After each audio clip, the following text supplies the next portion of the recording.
Before we dive into this incredible story, make sure you're part of our journey. Hit that subscribe button, turn on notifications, and get ready for a story that will leave you thinking. And if you love inspiring tales, a like goes a long way. If you can't afford it, then put it back. The cashier's words sliced through the busy supermarket air. The woman's face flushed red as her children watched, wide-eyed and silent. Those few cruel words would change everyone's evening in ways no one could have imagined, especially not the cashier, who hadn't noticed the man in the dark hoodie standing 4 people back in line. Fluorescent lights buzzed overhead as the evening rush filled every checkout lane. The woman clutched her purse tighter, fingers trembling as she counted coins for the 3rd time. Her 2 children, a boy no older than 7 and a girl perhaps 5, stood close, their small bodies pressed against her legs. Behind them, the line had grown restless. Sighs and whispered complaints rippled through the queue, while the digital display showed a total that might as well have been $1 million to someone without enough. The cashier drummed her fingers on the counter, each tap like a countdown to humiliation. "Ma'am, you need to decide what you're keeping. People are waiting." The woman started separating items. Milk stayed, cereal gone. Apples stayed. The small cake with "Happy Birthday" vanished. Behind his sunglasses and beneath his cap, the man in the hoodie shifted, his expression changing from casual observation to something entirely different. Nobody recognized him yet, but everyone would remember what happened next. If this moment made you feel something, imagine what's coming next. Hit that like button and stay with us. Subscribe now. Sarah Miller hadn't planned on creating a scene. Single mothers rarely do. Her week had already been a catastrophe. The babysitter quitting, extra shifts canceled, and today, her daughter Emma's 7th birthday. The cake was small. Nothing fancy, but it meant everything.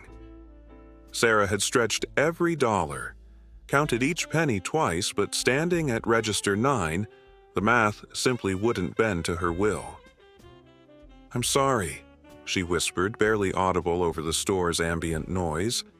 The cashier, Brenda, according to her name tag, didn't bother hiding her impatience. Each item removed from the grocery bags felt like Sarah was surrendering pieces of her dignity. Emma tugged at her mother's sleeve, eyes fixed on the disappearing birthday cake. "Mommy, it's okay. I don't need it." Those simple words from a child who'd learned to expect disappointment only magnified the heartbreak hanging in the air. Behind them, the line had transformed into an audience. Some customers studied their phones, pretending not to notice. Others watched with uncomfortable fascination, the kind that comes from witnessing someone else's misfortune while quietly thinking, "Thank God that's not me." A businessman checked his watch repeatedly. A teenager snickered to her friend. But 4 people back, the man in the dark hoodie and sunglasses hadn't moved an inch. "I don't have all day," Brenda announced, loud enough for the entire checkout area to hear. "Either pay for what you can afford or step aside." Her words carried a special kind of cruelty, the kind that comes from someone who's forgotten that misfortune isn't a choice. Sarah's son clutched his mother's leg tighter as her hands trembled, trying to calculate which necessities they could survive without. The growing tension had created 2 camps among the onlookers. Some shifted uncomfortably, their eyes betraying a desire to help but lacking the courage to step forward. Others displayed impatience bordering on hostility, as if poverty was contagious and might infect them if this scene didn't conclude quickly. A well-dressed woman 2 spots ahead of the hooded man loudly complained, "Some people really shouldn't be shopping if they can't budget properly." The hooded figure tilted his head slightly at this comment, his posture changing almost imperceptibly. Through the dark sunglasses, his eyes moved from Sarah and her children to the cashier, then to the growing pile of rejected items. The birthday cake sat separate from the rest, a small, pitiful symbol of celebration denied. His jaw tightened beneath the shadow of his cap as he noticed Emma's small hand reach toward the cake box, only to be gently pulled back by her mother. Sarah was now apologizing profusely, her voice breaking as she asked which items had to go back. Brenda's performance had escalated from mere impatience to theatrical irritation. She sighed dramatically while removing each item Sarah couldn't afford, making a show of her inconvenience. "The milk or the bread?" she asked with mock patience. "Because you're still short." Sarah chose the milk for her children, her face a portrait of defeat as the bread joined the growing island of abandoned necessities. The line had stopped moving entirely now. The air felt charged with collective discomfort and judgment, a silent film of modern indignity playing out beneath fluorescent lights. Emma, the birthday girl who would have no celebration, stared at the floor, her small shoulders curved inward as if trying to disappear. Her brother had begun to cry silently, tears tracking down cheeks still round with childhood. The hooded man removed his sunglasses, tucking them into his pocket with deliberate slowness. His movements were unhurried but purposeful as he stepped out of line. A few people noticed him now. Something in his bearing commanded attention despite his attempt at anonymity. As he moved forward, a woman gasped softly. The distinctive features, familiar to millions around the world, became unmistakable, even with the cap pulled low. Johnny Depp approached the register where Sarah was preparing to pay for her drastically reduced groceries, his expression unreadable, but his intent becoming increasingly clear to everyone watching. The supermarket's mundane evening was about to become something else entirely. Things are about to take a turn. Don't miss what happens next. Subscribe, like our video, and keep watching.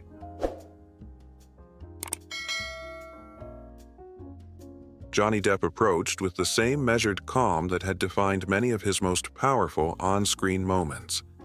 His presence created a ripple effect, whispers of recognition spreading through the checkout area like wildfire. Phones appeared in hands, ready to capture whatever might happen next. The cashier remained oblivious, still focused on Sarah's transaction with the exaggerated annoyance of someone who viewed compassion as an inconvenience. "Excuse me," Johnny said, his voice quiet but carrying a weight that instantly silenced the surrounding chatter. Brenda looked up, irritation flickering across her face before recognition dawned. Her expression transformed almost comically, from contempt to shock to an uncertain smile. Sarah turned too, confused by the sudden shift in the atmosphere, unaware that a Hollywood icon now stood behind her. "I'd like to get the rest of her groceries," Johnny continued, gesturing toward the pile of rejected items. "And the cake, especially the cake." He directed this last part to Emma, who was staring up at him with the pure, unfiltered amazement that only children can manage. The entire store seemed to hold its breath. The everyday mundanity of grocery shopping suddenly transformed into something extraordinary. Brenda's customer service persona emerged from hibernation as she stammered, "Of course, Mr. Depp. Right away." Sarah began to protest, her pride wrestling with necessity. "Please, you don't have to." But Johnny gently interrupted, "I'd consider it a privilege if you'll allow me." There was nothing condescending in his tone, no hint of charity as spectacle. Instead, there was something that the watching crowd recognized but couldn't quite name, a genuine humanity that transcended his celebrity status. The woman who had complained about proper budgeting moments earlier now studied her shoes intently, suddenly fascinated by her footwear. As Brenda scrambled to retrieve the items Sarah had been forced to abandon, the dynamic in the store underwent a seismic shift. The same audience that had watched a mother's humiliation with detached interest or impatience now witnessed a different performance, one of unexpected kindness. Johnny's presence had transformed from celebrity sighting to moral catalyst, his actions speaking louder than any dialogue from his films. "It's Emma's birthday today," Sarah explained softly, her voice steadier now but still tinged with disbelief. Johnny crouched down to Emma's level, his eyes meeting hers with genuine interest. "7, right?" he asked, surprising Sarah. He'd been watching longer than anyone realized. Emma nodded, wide-eyed but finding her voice. "Yes, sir." The simple exchange, a famous actor and a little girl on her birthday, held the surrounding shoppers captive. Several people who had been annoyed by the delay now looked ashamed of their impatience. "That's a magnificent age," Johnny told her with the utmost sincerity. "I remember being 7. That's when everything important starts happening." He looked at the cake box Brenda had retrieved, studying the simple design as if it were an object of great significance. "This looks like the perfect cake for such an occasion." Emma's face brightened with a smile that illuminated the sterile store environment more effectively than the harsh overhead lighting. The businessman who had repeatedly checked his watch now watched the scene unfold without any apparent concern for time. The teenagers who had snickered were recording everything on their phones, their expressions transformed from mockery to awe. Even the well-dressed woman who had made the budgeting comment tried to catch Johnny's eye with a smile, as if claiming retroactive alignment with his compassion. But his attention remained completely focused on Sarah and her children, the rest of the world temporarily irrelevant. Brenda's transformation was perhaps the most remarkable. The cashier who had wielded her position with casual cruelty now worked with theatrical efficiency, bagging groceries with the care usually reserved for fragile antiquities. "Would you like paper or plastic?" she asked Sarah with newfound deference. The question, so routine in any other context, highlighted the absurdity of how quickly respect could be granted or withheld based on perceived status. "I really can't accept this," Sarah attempted once more, her voice barely above a whisper. The total on the register had climbed to a sum that represented far more than groceries to her. It was rent money, utility payments, medicine. Johnny reached for his wallet with casual ease. "I've been where you are," he said quietly, so only she could hear. Different circumstances, same feeling. The simple acknowledgement, recognizing the universal experience of struggle rather than the specific details, broke something open in Sarah's carefully maintained composure. Emma's brother had stopped crying, now watching the actor with the kind of wonder typically reserved for superhero movies. When Johnny smiled at him and offered a fist bump, the boy's face transformed with joy. This small gesture, trivial from anyone else, created a ripple of phone cameras clicking throughout the store. The moment was being documented, prepared for viral distribution, but somehow it didn't cheapen what was happening. Instead, the collective witnessing seemed to amplify the impact. The store manager appeared, summoned by whispered alerts from other cashiers. He approached with the awkward urgency of someone who recognizes a PR opportunity colliding with a humanitarian moment. "Mr. Depp, it's an honor to have you in our store. Please, this is on us." Johnny shook his head with gentle firmness. "I appreciate that, but I'd prefer to handle it myself." His response wasn't for the cameras or the growing audience. It was a decision made with quiet integrity, the difference between a performative act and a genuine one. As he handed his credit card to Brenda, the supermarket fell silent in a way retail spaces rarely experience. This story is only getting deeper. What would you do in this situation? Comment below and let's talk. As the receipt printed with its familiar mechanical rhythm, the supermarket had become something else entirely. a space where the mundane had yielded to the extraordinary. Johnny handed the cake to Emma with ceremonial care. "Every birthday should be celebrated," he said, his voice carrying just enough to reach those nearest, "especially when you're turning 7. The little girl accepted the box as if receiving a sacred object, her face alight with the kind of joy that adults often forget is possible. Sarah's tears came silently, tracking down her cheeks as she watched her children's expressions transform from shame to wonder. These were not the tears of humiliation that had threatened earlier, but something more complex, relief mingled with gratitude and the particular poignancy that comes when kindness arrives unexpected. "I don't know how to thank you," she managed, her voice steadier than she felt. Johnny's response came with the unaffected genuineness that had defined his most beloved characters. "You just did." He helped gather the bags, an action so ordinary that its contrast with his extraordinary status created its own kind of poetry.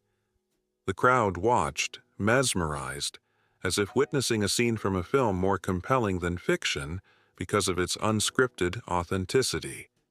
The cameras continued recording, documenting everything from multiple angles. But something had shifted in the atmosphere. This was no longer celebrity watching, but collective witnessing of something that transcended fame. Several people who had been impatiently waiting now offered to help carry bags. The same businessman who had checked his watch repeatedly stepped forward. "I can take some of those for you, ma'am." The well-dressed woman who had made the budgeting comment approached with uncharacteristic humility. "The ice cream might melt. Let me help you get everything to your car." The manager hovered nervously at the edges of the scene, his corporate training insufficient for navigating this unexpected collision of celebrity, compassion, and social media potential. "Mr. Depp, perhaps we could offer you something. A gift card for your generosity?" Johnny turned to him with a look that those familiar with his films would recognize, the quiet intensity that could convey more than pages of dialogue. "Actually, there is something," he said, his voice low but clear enough to be heard by those nearby. "Your cashier," he glanced at the name tag, "Brenda has had a difficult shift. I think she deserves the rest of the night off, with pay." The request hung in the air, simultaneously a suggestion and a challenge. Brenda's expression froze between mortification and disbelief. The manager hesitated only briefly before nodding with exaggerated enthusiasm. "Of course, absolutely. Brenda, we'll clock you out at your regular time." Johnny turned back to Sarah, who was still absorbing the surreal quality of the moment. "May I walk you to your car?" he asked, the simple courtesy feeling revolutionary in a world where such gestures had become increasingly rare. Sarah nodded, words momentarily beyond her capacity. As they moved toward the exit, the crowd parted with the reverence usually reserved for religious processions. Outside in the parking lot, the evening air carried the first hint of autumn coolness. Emma walked beside Johnny, looking up occasionally as if to confirm he was still real. Her brother carried the smallest bag with disproportionate pride. Phones continued recording from a respectful distance, but the atmosphere had shifted from spectacle to something approaching collective understanding, as if everyone present recognized they were participating in a moment that would remain with them long after the social media notifications faded. At Sarah's car, a weathered sedan with a child's seat visible through the window, Johnny helped load the groceries with practiced efficiency. When everything was secure, he reached into his pocket and retrieved something that caught the fading evening light. "For the birthday girl," he said, handing Emma what appeared to be a small pirate coin, similar to those from his most famous film role, "for exceptional bravery on the high seas of life." Emma accepted the token with reverence, her small fingers closing around it as if it contained magic. "Thank you, Captain," she replied with perfect instinctive understanding of the moment, causing Johnny to smile with genuine delight. The exchange, small but perfect, captured something essential about childhood, about imagination as survival, about how certain kindnesses can alter the entire landscape of memory. Sarah found her voice at last. "You've changed this day completely," she said. "You've turned what would have been—" She glanced at her children, measuring her words. A difficult memory into something they'll never forget. Johnny nodded in acknowledgement, understanding the deeper currents beneath her words. The unspoken reality that dignity should never be a luxury good, that kindness shouldn't require celebrity to catalyze it, hung in the air between them. "We all need someone to see us sometimes," he replied simply. "Really see us." The statement carried the weight of his own journey, from acclaimed actor to tabloid subject to someone reclaiming his narrative. Sarah recognized this not as the platitude it might have been from someone else, but as hard-earned wisdom. She nodded, their eyes meeting in a moment of genuine human connection that transcended the circumstances of their meeting. As Johnny stepped back from the car, the small crowd that had gathered maintained a respectful distance, sensing the sanctity of what they had witnessed. Emma rolled down her window as Sarah started the engine. "This was the best birthday ever," she announced with the absolute certainty that only children possess. Johnny's laugh, warm and genuine, carried across the parking lot. "Mine too, Captain Emma. Mine too. It's not over yet. The best part is coming. Make sure you're subscribed so you don't miss it."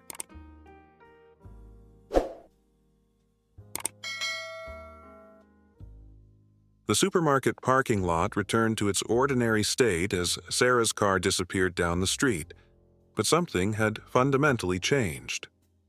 Johnny replaced his sunglasses and cap, his brief moment of public vulnerability complete.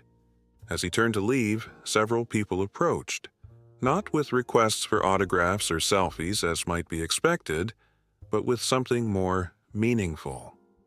"I'd like to pay forward what you did," said the businessman who had been so impatient earlier. He extended a hand with several folded bills, for the next person who might be short at the register. Others joined, offering what they could. $10 here, 20 there. The spontaneous collection grew as Johnny watched with quiet approval, nodding as the well-dressed woman who had made the budgeting comment contributed the largest amount of all. The store manager, sensing the shifting energy, quickly designated a checkout lane for the impromptu charity fund. "We'll make sure it helps families in need," he promised, his corporate demeanor softened by genuine emotion.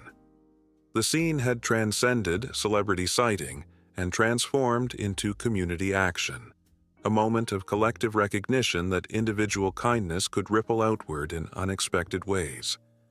Brenda, the cashier whose night off had been secured by Johnny's intervention, approached him hesitantly before he could leave. Gone was the irritated efficiency, replaced by a person confronting the consequences of their actions. "I was horrible to her," she admitted, her voice thick with emotion. "I didn't see her. I just saw a problem slowing down my line." Johnny regarded her thoughtfully, neither condemning nor absolving. "We've all been both the person who needs help and the person who fails to give it," he replied after a moment. "The question is, which one we choose to be tomorrow." By morning, the videos had spread across social media platforms with the particular velocity reserved for content that touches something essential in the human experience. The clips, Johnny crouching to speak with Emma, his quiet words to Sarah, the moment with the pirate coin, accumulated millions of views, shares, and comments. What distinguished these videos from typical viral content was the nature of the discussion they generated. "When was the last time someone saw you when you were invisible?" became a trending question, inspiring thousands of personal stories. The hashtag #birthday cake spawned a movement of people donating celebration supplies to food banks and family shelters. Local supermarkets across the country reported anonymous donations earmarked specifically to cover shortfalls at registers, small acts of kindness inspired by a larger one. In comment sections, usually reserved for cynicism and argument, people shared their own experiences of unexpected kindness and moments when someone had restored their faith in humanity. The conversation expanded beyond celebrity worship to examine deeper questions about dignity, compassion, and the invisible struggles carried by strangers we encounter daily. Sarah's sister created an account to thank everyone for their supportive messages and shared a photo of Emma's birthday celebration, a simple gathering made extraordinary by the story behind it. Emma says she'll never wash the hand that received the pirate coin, she wrote. The post garnered hundreds of thousands of likes, but, more significantly, inspired a wave of parents sharing their own stories of navigating financial hardship while trying to preserve childhood magic for their children. Johnny Depp made no public statement about the incident. His silence, the choice to let the act speak for itself without seeking credit or amplification, only enhanced the impact of what had occurred. In an era of calculated charity and performative compassion, the authenticity of his intervention resonated more powerfully than any press release could have. A week later, the supermarket where it had all happened installed a new policy, a discretionary fund at each register to cover customers who came up short. The sign explaining the program featured no celebrity endorsement or mention of the viral moment that had inspired it, just a simple statement: because we all need someone to see us sometimes. The true legacy of that evening in the checkout line wasn't measured in views or shares, though they numbered in the millions. It existed in changed behaviors and renewed commitments to kindness. It lived in Emma's unshakable belief that magic exists in the world, even on difficult days. It continued in Sarah's ability to hold her head higher, carrying the knowledge that being seen and valued isn't determined by financial circumstance. Perhaps most importantly, it manifested in countless small moments that would never be captured on camera or go viral. A cashier choosing patience over irritation, a customer offering to cover a stranger's shortage, a community recognizing the humanity in each person waiting in line. The story had traveled far beyond the supermarket where it began, reminding anyone who encountered it of a simple truth.